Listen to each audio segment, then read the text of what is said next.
什么年代的哦？什么年代的？最老的肯定都很老了，都已经80、90了，那都是什么时候了？那都是已经是很早的时候了。以前他们来时候是有点像，也不是要偷渡，但是就是卖猪仔的卖了，也来的很多。嗯哦、嗯，然后他们来这边肯定也是辗转很多次了。当然，我认识的人呢，有很多种。那有一些可能他已经是第二、第三、第二代了，他不一定了解。代。嗯，第一代的人基本上也有，但是就是说，他有可能是从香港过来的，就亲戚啊，他那时候可以走亲戚过来的嘛。但是，嗯，就像我这层楼的话，我知道的是已经住在这里住很久了，因为以前，嗯，也能看得出他们都是一个人一个人住的，他们不是一个家庭的，然后住一个人也是住很久，因为以前其实是有一个叫丁楼，好像叫，OK。就是在，因为以前你如果有看Wayne Wan 的电影，可能也有可能了解到，他有嗯拍过一个是关于 San Francisco 那边的一个故事，就关于以前的广东的人移民过来这边他是怎么过来的，或者说他过来之后遇到的问题是什么？因为以前都是男的过来，以前基本上没有女的过来，所以叫丁楼，就是因为是他只有一个男的在，就只有都是单身男子住的。然后其实，在 Chinatown 是很多是这样的，它的格局也很相似，就像我现在还是有厕所是在走廊的，哦。是但他们里面就格局就是说它都是住的嘛，然后厕所是公用的。但是厕所分，比如说厕所分，以前我估计是厕所是一个走廊有2个厕所，然后大家是会出来比如说这一边用这个厕所，另外一边用另外厕所，就一层楼只有4户人家嘛。OK。啊，前一阵子有一对夫妻，他们搬走了，他们住在那里已经有超过50年了。就我还能看到里面的这算画面了就是嗯摆设什么的，就跟你在 Tenement Museum 看的一样，就是那个有个 bathtub 在厅那里面的，然后厕所是在外面。呃，然后它是有一个里面的墙啊什么都是绿色的。Once upon a time, the Zhou family ruled the village in what they called the best city on earth. Grandfather was at the helm of the family, buying up land wherever he could and building an expansive kingdom for the generations to come after him. Xiaozhou was born right as the village was gaining stride. The community bounded around the village, spreading news of Xiaozhou's birth as the heir to the Zhou kingdom. The Zhou kingdom wasn't always the community we see today. Grandfather traveled far to bring himself to this new land for new opportunities, just the same as many generations before him, and just the same as many will do after him. Grandfather was received by the people of the village and worked hard to make their new home celebratory of each other and how far they've all come to be here. Grandfather was smart and found ways to make the village expand and develop. The community had space that allowed them to thrive in their new home.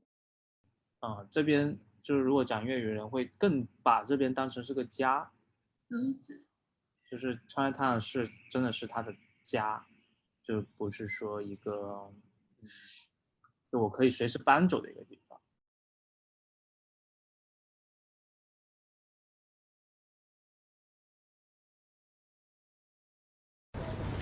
And back then, Chinatown, Manhattan Chinatown was my first stop. And because Chinatown was very relatively more habitable, affordable. And like many other families, the families settled here. like kind of living on it. Very ordinary family life. The first time I saw this house, I felt I could live here for the rest of my life.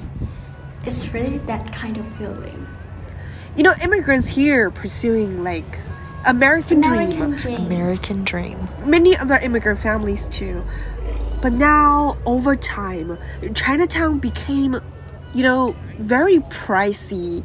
All the developers came in, and also city had very pro-developer policies and displacement policy that drove the rent very, very high.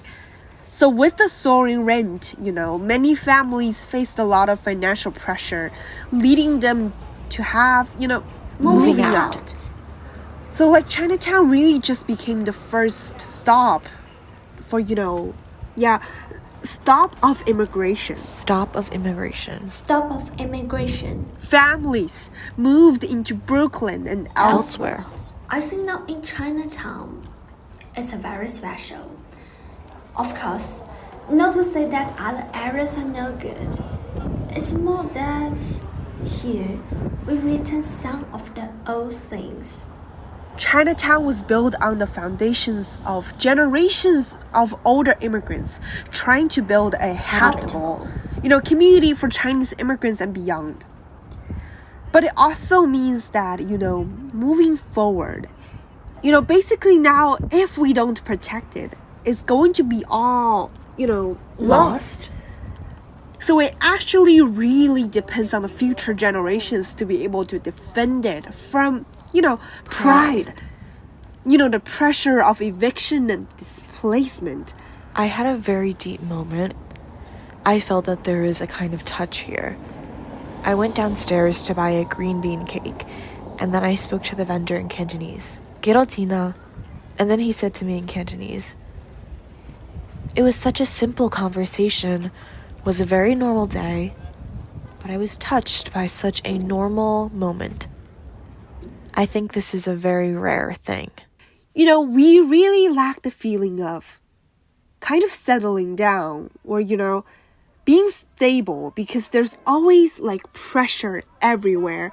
So there's a need of, even young people, member of the community to come out and to work together towards this. I think there must be a clash. For example, the so-called second generation now, right? The third generation, even the rich people now, there are definitely a lot of people coming in, trying to change this thing.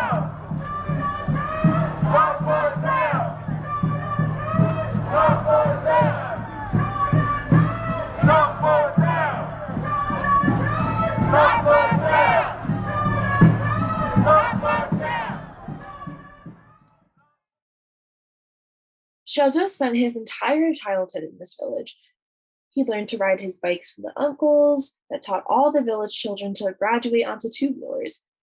He would stand by the ginormous rice cooker in the back of the banquet halls, soaking in the comforting fragrance of freshly steamed rice. He spent his days as a young boy running around the enormous banquet halls of the village's community centers. Good morning, Xiaozhou. How is school? Xiaozhou, you are getting so tall. When he got too big to scrimmage his way underneath the tables, he finally took to sitting at one. The pub became a place for Zhou to socialize with his friends and know that he'd be taken care of. All of the villagers knew him by name, of course, but Zhou knew all of their names too.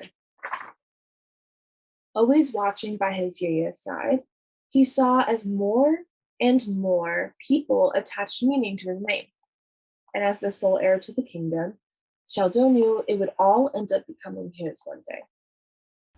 Xiaozhou grew up yearning for the power of the kingdom, knowing that he could take his family's name to the next level.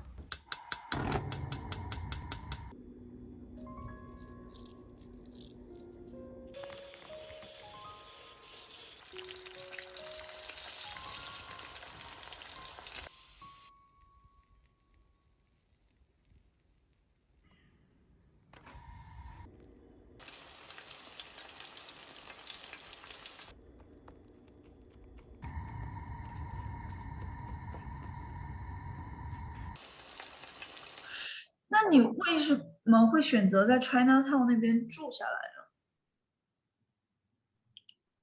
首先，我觉得一开始住在这边有很多考虑，就是我一开始也不是住茶堂， OK，我住在包里上面，但是其实也很靠近茶堂。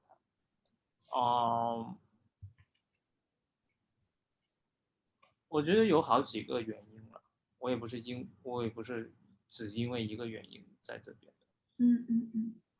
那肯定是这边相对比较便宜，然后第二个我觉得很方便我的生活很方便，就比如说我觉得这个 neighborhood 的它的那个很 vibrant，就我觉得在这边有很多事情发生，我也可以参与在里面。然后另外当然也有一个讲粤语的原因，就我觉得在其他地方我也住过，不是不舒服，可能也因为我来自的那个地方变化也很大，就是现在在广州，其实讲粤语人也越来越少了。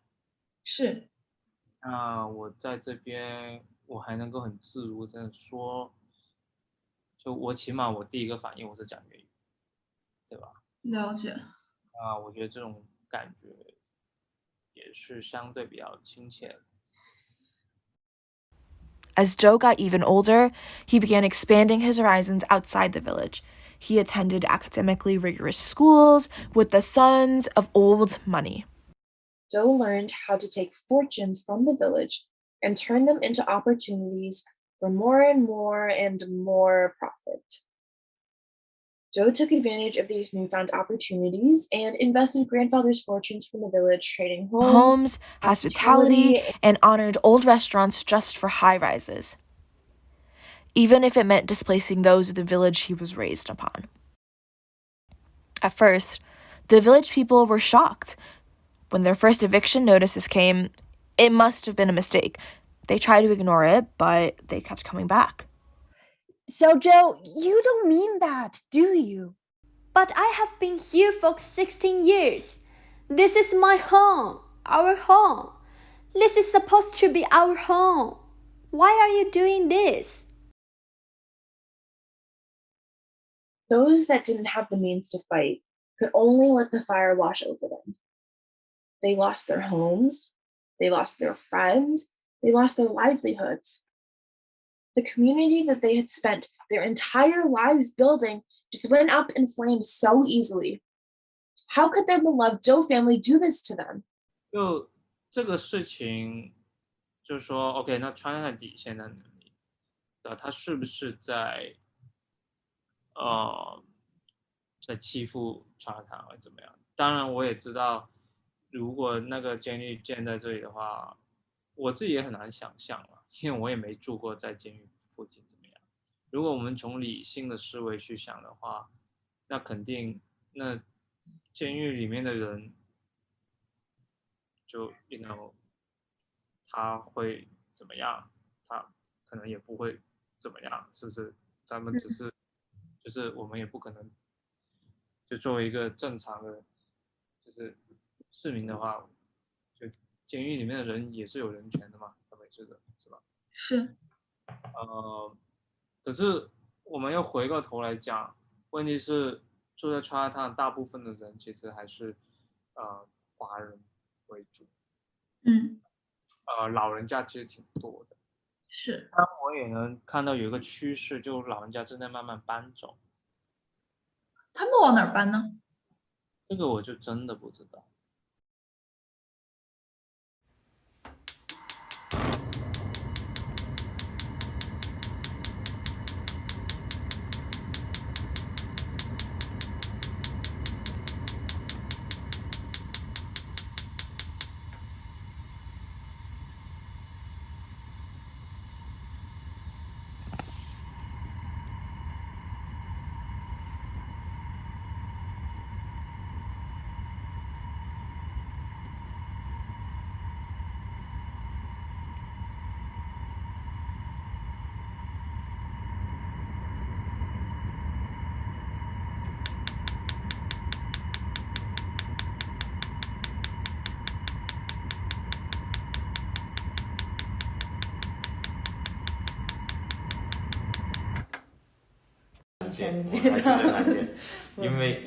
因为呢，我们在发生逼迁的过程呢，我们就参与到社区反逼迁那些行列之中，那里面很多人出来反逼迁，在里面呢也是学到很多东西，也是就是没有这么对那些房东跟那些政府啊那些的害怕那些东西，所以呢是可能是大家一起出来争取啊，练大胆啊。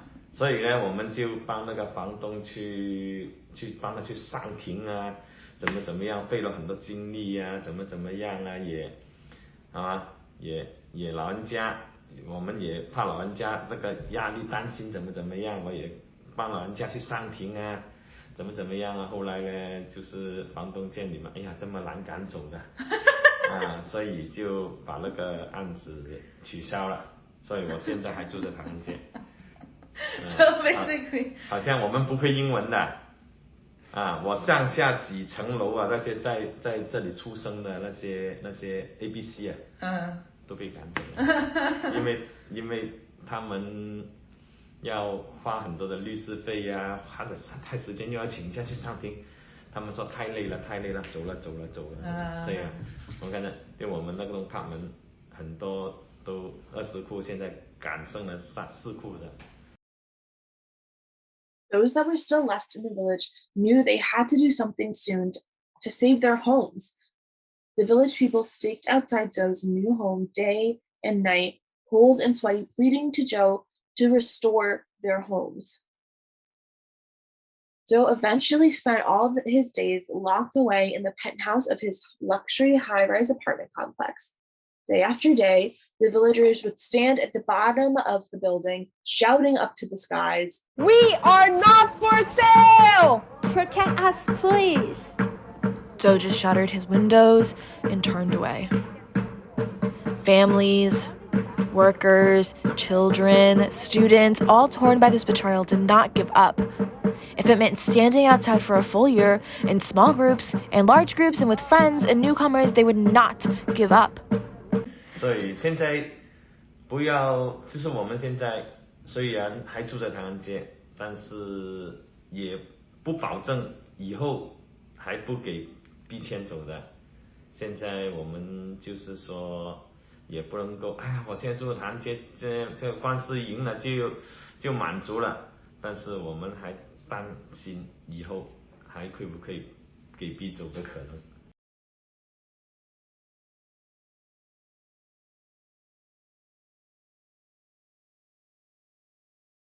Zhou couldn't ignore them forever. While the echoes of the people he left behind for riches and a taste of the elite rang out during the day, at night, Zhou had what he thought was a nightmare. It seemed to be much more. With the curtains drawn, it came with a wisp of cool air through his lofty apartment. Zhou shivered. He walked into his closet for a sweater and saw a pale figure lingering. Zhou stood back and shouted for the figure to reveal themselves. Grandfather slowly turned around with an ancestral glow. Ye? Zhou called out to him, confused. Grandfather's face is long, with calm but quivering anger. How could you do this? Think about our family.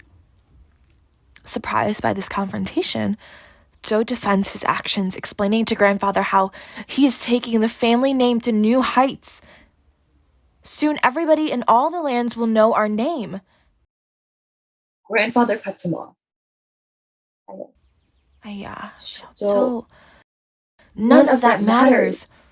Everything I've built, that we've built together, none of this matters if we don't have our family. Zhou, this is our family. Our village is our family. We must save our family. Legacy, money, a big name. It means nothing if we have sold our souls and burnt down our own homes. Zhou stares at this figure of Ye. He's not fully there, but the message is strong. Grandfather reassures him. It's not too late.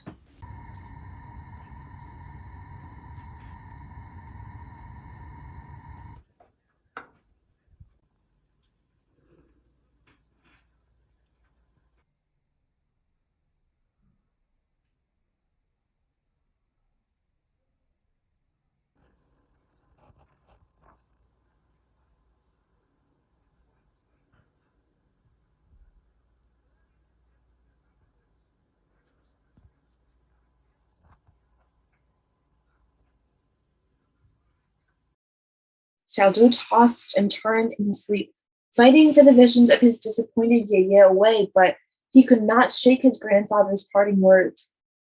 Grandfather's spirit said to him, "You've lost your way. This greed will eat everything in your path until you are a shell, Xiaozhou. rebuild the way. You do You do not not look look happy happy hiding. hiding. So perhaps it is time to come down from your tower and hear the people. After all, you hold the keys."